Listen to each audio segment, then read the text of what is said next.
Okay, today I'll show you how to change the battery of X-Trail, Nissan X-Trail car key. Okay, remove key and open from here.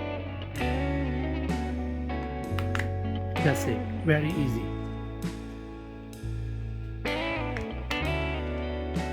Remove gently, look here, and remove this battery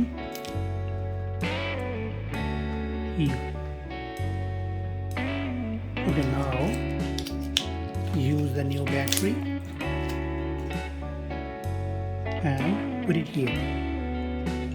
Now very easy, just close it.